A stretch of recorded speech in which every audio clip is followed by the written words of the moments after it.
से एक समय ऐसा निकालो, प्रेम कर लो मेरे शाम से।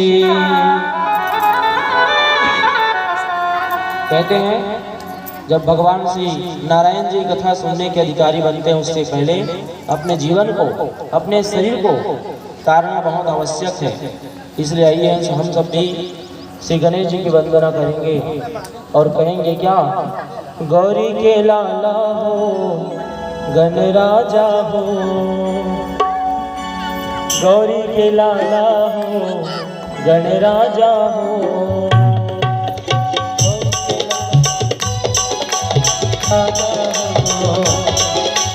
गौरी के लाला हो गण राजा हो।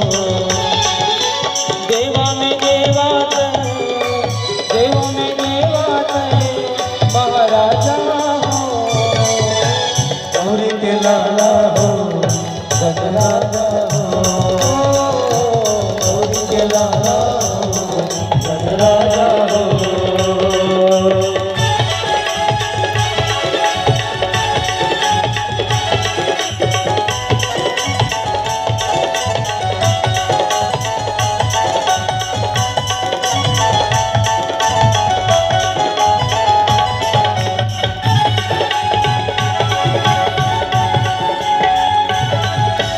सबने पहली बोला मनाओ हे गौरी के लाला, हे गौरी के लाला बजाना, हे गौरी के लाला, हे गौरी के लाला बजाना, हे गौरी के लाला।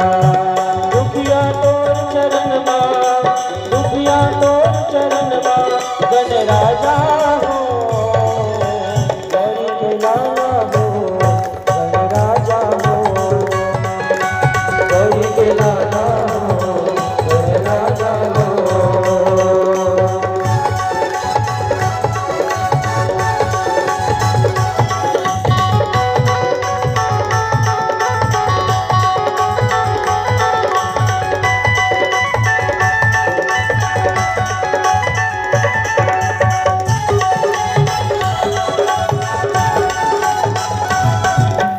महिमा तोर जग जग गावे, पहली तोला मनावे, पहली तोला मनावे गजानन, पहली तोला मनावे, पहली तोला मनावे गजानन, पहली तोला मनावे। सूट बूट के बड़े बिहनिया ढोल नगाड़ा बजावे, नगाड़ा बजावे गजानन, ढोल नगाड़ा लगावे, ढोल नगाड़ा बजावे गजानन, ढोल नगाड़ा लगावे। गौरी के लाला हो गण राजा हो, गौरी के लाला हो गण राजा हो। देवों में देवा देवों में देवा गण राजा हो, गौरी के लाला हो गण राजा हो, गौरी के लाला हो गण राजा हो, गौरी के लाला हो गण राजा हो, गौरी के लाला हो गण राजा हो। बोलो विघ्नहर्ता गजानन स्वामी की जय। राधे राधे राधे राधे। तो बहुत ही आनंद की बात, बहुत ही भगवान के हम सब पर कृपा की बात है कि आज फिर से बांके बिहारी कथा को सुनने के लिए आज उपस्थित हो गए हैं। कल हम चर्चा कर रहे थे कि 5 वर्ष की उम्र में ही महाराज ध्रुव ने भगवत प्राप्ति कर ली और भगवत प्राप्ति की है तो उसका जो नाम है पूरा हर तरफ उड़ने लगा कि इतने छोटा बच्चा, इतना छोटा सा बच्चा जो है इस उम्र में भगवान नारायण जी को प्राप्त कर लिया। और जो व्यक्ति अच्छा काम करता है उसका शोर पूरे संसार में होता है। इसलिए हर मानव को चाहिए कि वो हर समय ऐसा सोचे, ऐसा मन में विचार करना चाहिए जिससे उनका भी नाम संसार में उड़े। और व्यक्ति बोले कि इस व्यक्ति ने तो पूरा हमारा गांव का नाम ही बदल डाला।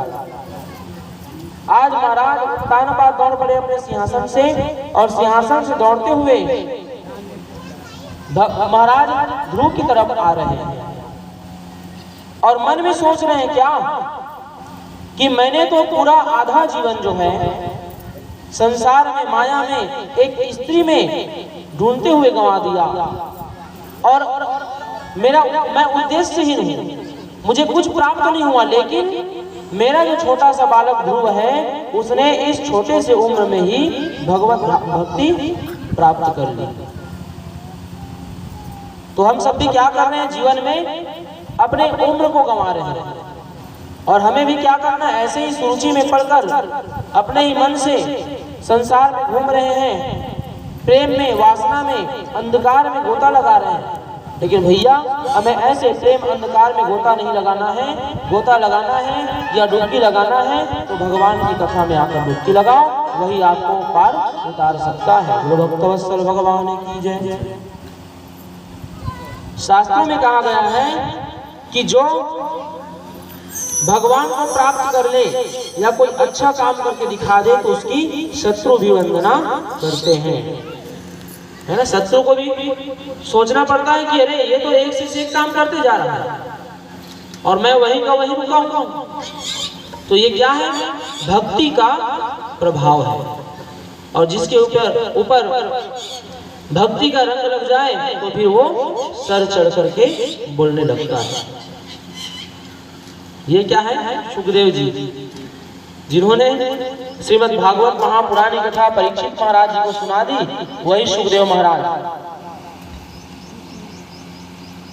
भगवान कहते हैं कि जो भक्ति करने वाला है उसके पीछे मैं भागता हूँ, है ना। भक्ति करने वाला है उसके पीछे मैं भागता हूँ, और जो भक्ति करके अपने गांव वालों को, संसार वालों को दिखा दे उसके पीछे उसके गांव वाले भी दौड़ते हैं, भागते हैं।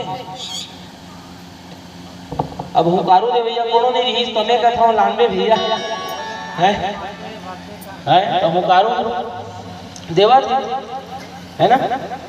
तो भगवान नारायण जी बोले कि जो भक्त मेरी भक्ति करता है उसके पीछे मैं भागता हूँ, और मेरे पीछे, उसके पीछे पूरा संसार भागती है।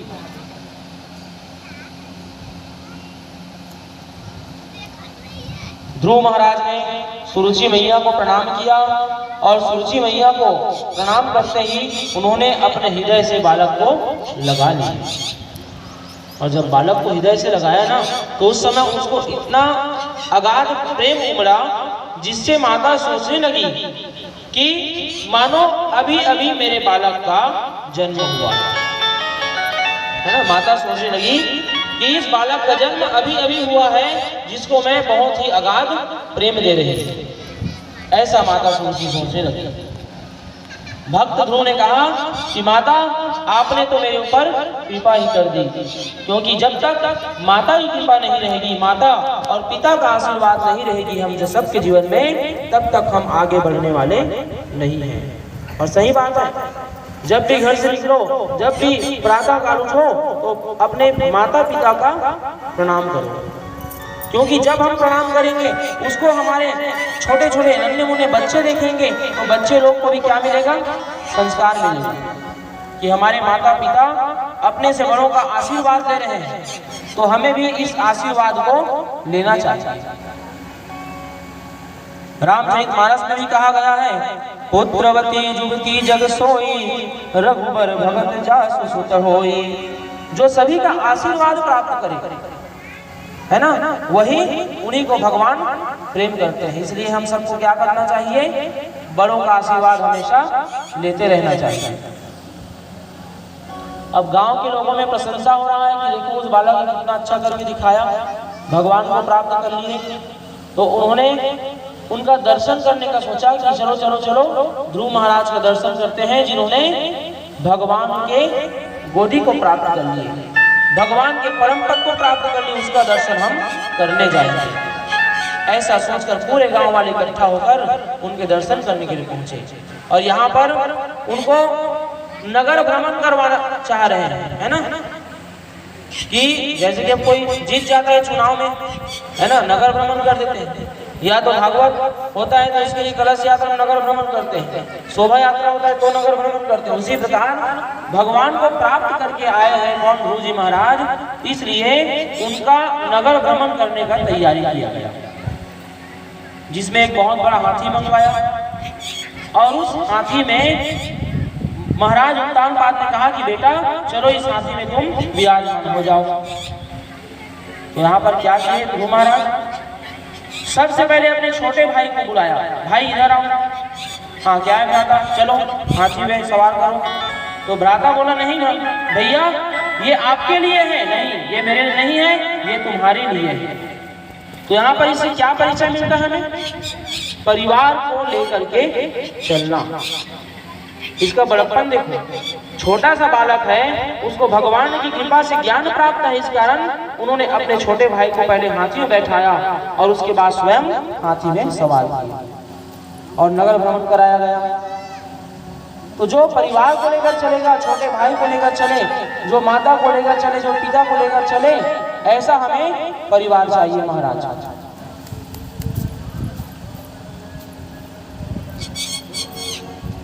क्यों? क्योंकि जो परिवार में प्रभु का दर्शन नहीं कर सकता, उसको मूर्ति में भी प्रभु दर्शन नहीं दे सकते।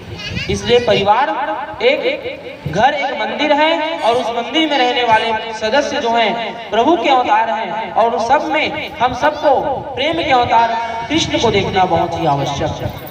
और जब तक हम हमारे मन में प्रेम नहीं रहेगा, तब तक प्रभु कैसे रिझेगा। भक्त के वश में भगवान हो जाते हैं कब, जब हमारे मन में प्रेम रहे, तब जब हमारे मन में भगवान के प्रति विश्वास रहे तो भक्त के वश में भगवान को भी आना पड़ता है। ध्रुव महाराज को राजा बना दिया कि बेटा ध्रुव तुम राजा बन जाओ। तो बोले कि मैं राजा नहीं बनूंगा। क्यों नहीं बनोगे? पहले जन्म का बात आज ध्रुव को भी याद है ना, पहले जन्म का बात ध्रुव महाराज को याद आ रहा है कि मैंने पहले जन्म में राजा और रानी का दर्शन किया था और राजा रानी का दर्शन करके अपने समय को ऐसे ही बर्बाद किया था, इस कारण मेरी गति हुई। लेकिन अब मैं राजा नहीं बनना चाहता। तो भगवान ने समझाया, महाराज मनु ने समझाया, है ना। मनु बोले कि बेटा तुम राजा बन जाओ, क्योंकि मैं तुम्हें राजा बनकर भी देखना चाहता हूँ, क्योंकि तुम्हारे ऊपर ये संसार का माया जो है व्याप्त नहीं होगी। तुम चिंता मत करो, माया की चिंता मत करो, क्योंकि माया किसकी राशि है? परम पिता परमेश्वर की राशि है, भगवान की राशि है। इसलिए तुम माया की चिंता मत करो, तुम चिंता करो किसकी? नारायण की। तो आज महाराज स्वयं नारायण ने उनको समझाया और वो राजा बन गए और राजा बन करके अपने कार्य को, राज्य शासन को संभालने लगे। जैसे ही राज्य शासन को संभाल रहे ना, तो उसी समय यक्षों ने उनके राज्य शासन पर हमला बोला। यक्षों ने राज्य शासन में हमला बोला, तो उसी समय महाराज ध्रुव ने अपना मोर्चा संभाला और सभी सैनिकों को लेकर के साथ में दौड़ लगाई और अश्व बैठ करके यक्षों से युद्ध करने लगे। और जब इतना भीषण युद्ध हुआ, इतना भीषण युद्ध हुआ कि वो युद्ध रुकने का नाम नहीं ले रहे। तो यहाँ महाराज मनु ने कहा कि अरे ये तो युद्ध करते हुए भगवान को भूल जाएंगे, तो इसमें इनका प्रीति नहीं होगा। आज मनु महाराज वहां पहुंचे और बोले कि बेटा ध्रुव इस युद्ध को रोक दो।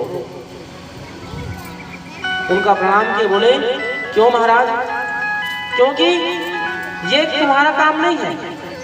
यदि तुम युद्ध भूले रहोगे युद्ध में, तो तुम भजन कब करोगे, भगवान का ध्यान कब करोगे? तब उन्होंने कहा, उनकी बात मान ली और बात मान करके वो सीधे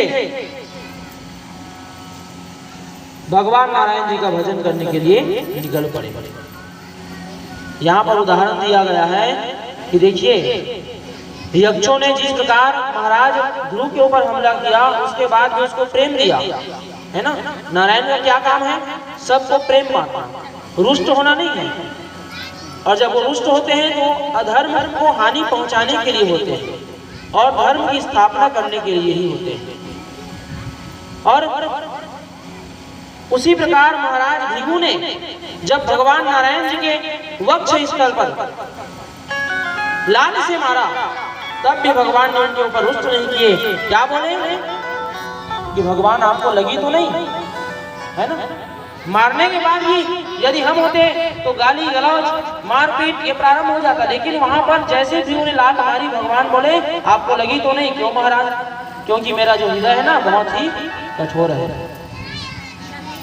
क्योंकि ब्राह्मण का जो शरीर है वो सुकुमार होता है, कोमल होता है। यदि आपको लग जाए तो मेरी क्या दशा होगी, मुझे दुख होगा। उन्होंने प्रेम दिखाया। तो उसी प्रकार इस उदाहरण को देख करके महाराज मनु ने भक्त ध्रुव को समझाया कि तुम भी इन सब को क्षमा करो और नारायण जी की भक्ति करो, इन सब लड़ाई झगड़ा सबको त्याग दो। तब इस बात को ध्यान में रख करके महाराज ध्रुव ने भक्ति करना प्रारंभ किया। दीक्षया करुणा मैत्र्याचार्यजन्तुषु समन्त्वेन च सर्वात्मा भगवान संप्रसीदति।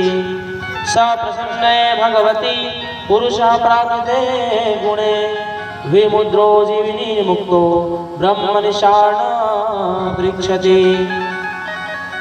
यहाँ पर मनु महाराज ज्ञान दे रहे हैं ध्रुव को कि बेटा ध्रुव, बड़ों के प्रति सहनशीलता, छोटों के लिए दया, समान अपने अपने समान वयस्कों के लिए, है ना, मैत्री भाव, मैत्री मतलब मित्रता, और समस्त जीवों के लिए समान भाव रखना बहुत आवश्यक है ना। दीक्षया करुणा मैत्र्या च अखिलस्य जन्तुषु समत्वेन च सर्वात्मा भगवान संप्रसीदति। बड़ों के लिए प्रेम भाव, सम्मान भाव, और छोटों के लिए स्नेह भाव, और अपने से बुजुर्गों के लिए क्या, मित्रता भाव। ये तीनों रहना बहुत ही आवश्यक है। इन सब को करने से क्या होते हैं? हरि नारायण जो है प्रसन्न होते हैं। और जिसके जीवन में बड़ों के लिए सम्मान नहीं है, जिसके जीवन में छोटों के लिए प्रेम नहीं है, जिसके जीवन में हर व्यक्ति के लिए मित्रता नहीं है, तो उसके जीवन में भगवान कभी आते नहीं है। भगवान कहाँ आते हैं? जहाँ मित्रता करने वाला हो, जहाँ प्रेम करने वाला हो, जहाँ भगवत भक्ति करने वाला हो, उनके ही जीवन में भगवान पहुँचते हैं।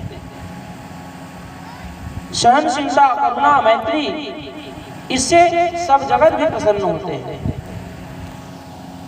कितना आदर सम्मान किया। उनके घर में गए थे तो देखा उसके छोटे से बच्चे ने कितना सुंदर प्रणाम करवाया। छोटे से बालिका ने हमें पानी परोसा, जल परोसा, जलदान दिया। कितना उनका अच्छा परिवार है, जो जाते ही उनको कुर्सी में बैठा देते हैं, है ना, नाश्ता बना देते हैं। ये बड़ाई होता है कि नहीं होता है संसार? तो ये क्या है? आपका प्रेम है। ध्रुव महाराज ने युद्ध को रोक दिया और गंगा के तट पर आ गए। पहले ना बचपन में वो कहाँ पर थे? यमुना तट में उपासना कर रहे थे भगवान का, क्योंकि यमुना तट में भगवान कृष्ण स्वयं विराजे हैं, तो इसलिए वहां पर उपासना कर रहे थे। और जैसे वृद्ध अवस्था में आए तो वृद्ध अवस्था में वो गंगा तट पर पहुंच गए। बोलो गंगा मैया की जय। और गंगा जी तट पर पहुंचकर वो भजन करने लगे। आइए हम सभी भगवान की भक्ति करें। बोलो बांके बिहारी लाल की जय, शिवा के बिहारी लाल की जय। ओ वृंदावन जाने को जी चाहता है। चलिए बेटी बेटी तालियों के साथ। ओ वृंदावन जाने को जी चाहता है, वृंदावन जाने को जी चाहता है, वृंदावन जाने को जी चाहता है, वृंदावन जाने को जी चाहता है, जी चाहता है, जी चाहता है, जी चाहता है, जी चाहता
वृंदावन बिहारी लाल की जय। राधे राधे श्याम से मिला दे, राधे राधे श्याम से मिला दे। तो गंगा जी के तट पर आज महाराज ध्रुव पहुंचे और भगवत की आराधना करने लगे। और जैसे ही भगवान का ध्यान लगाने लगे तो वहां पर एक विघ्न पैदा हो जाता था। क्या विघ्न? जल की धारा जो है, गंगा की जल की धारा वो बहने लगती थी, तो उसमें से जो गड़गड़ाहट की आवाज आती थी, इस कारण महाराज ध्रुव को क्या होता था, है ना, मन भटक जाता था।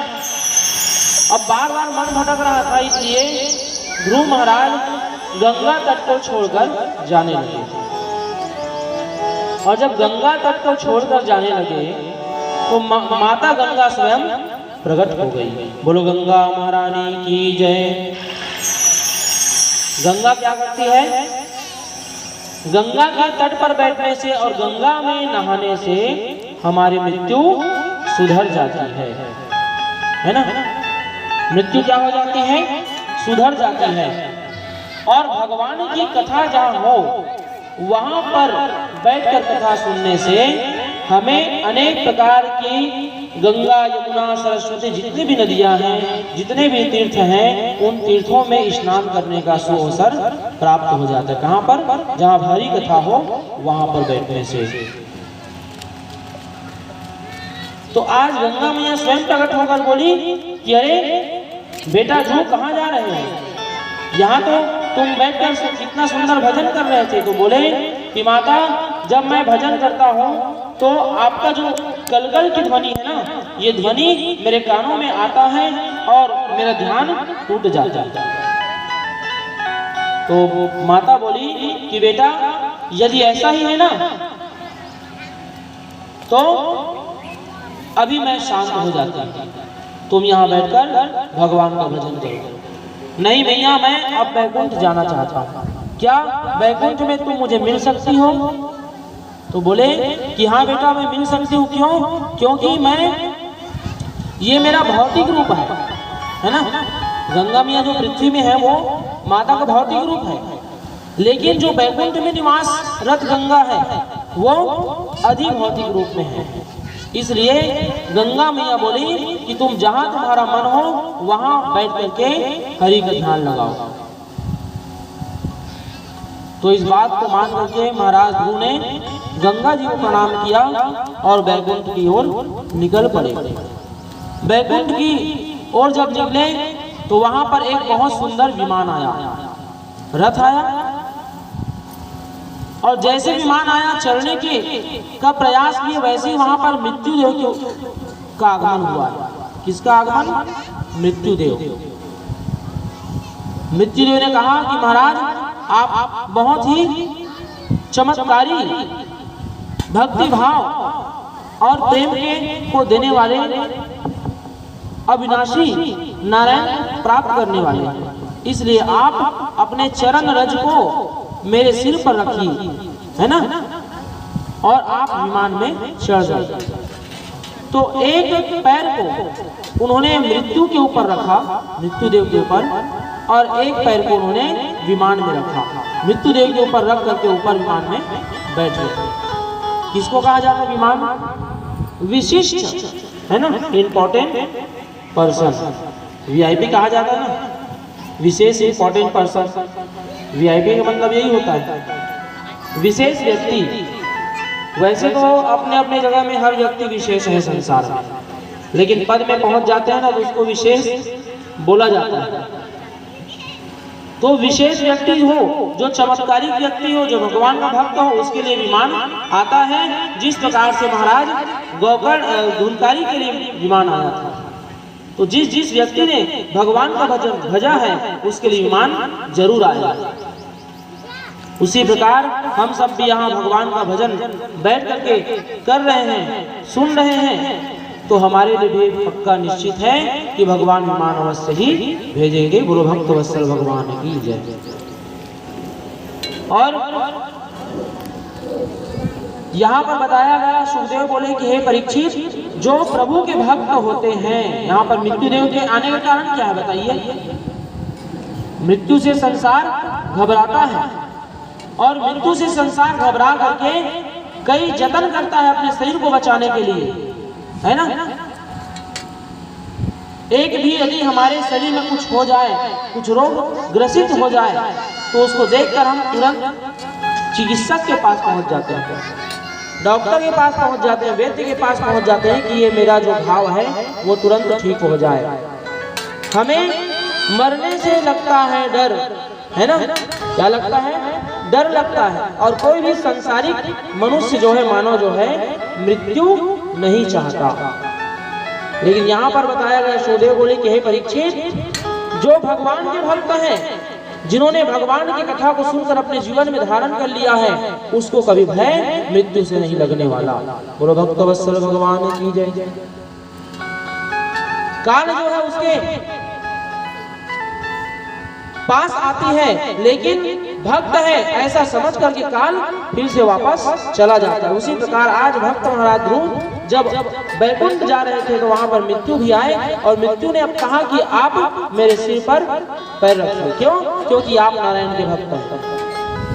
जब नरक का वर्णन होगा ना, तो उस समय मैं कुछ नरकों का वर्णन करूंगा जिसमें स्वयं यमराज ने अपने दूतों को आदेश दिया हुआ है, उसका चर्चा मैं करूंगा। मृत्योर्मूर्धनि पदम दत्वा आरुरोहाद मुदम गृहमा। भगवान के भक्त मृत्यु से नहीं डरते और जो ईश्वर की शरण में आ जाता है वो निर्भय हो जाता है। इसलिए इस प्रकार ध्रुव महाराज कथा से यही होता है, शिक्षा मिलता है, अटल से अटल निश्चय करने पर हमें अपना जो उद्देश्य है, हमारा जो लक्ष्य है, हमें प्राप्त हो जाता है।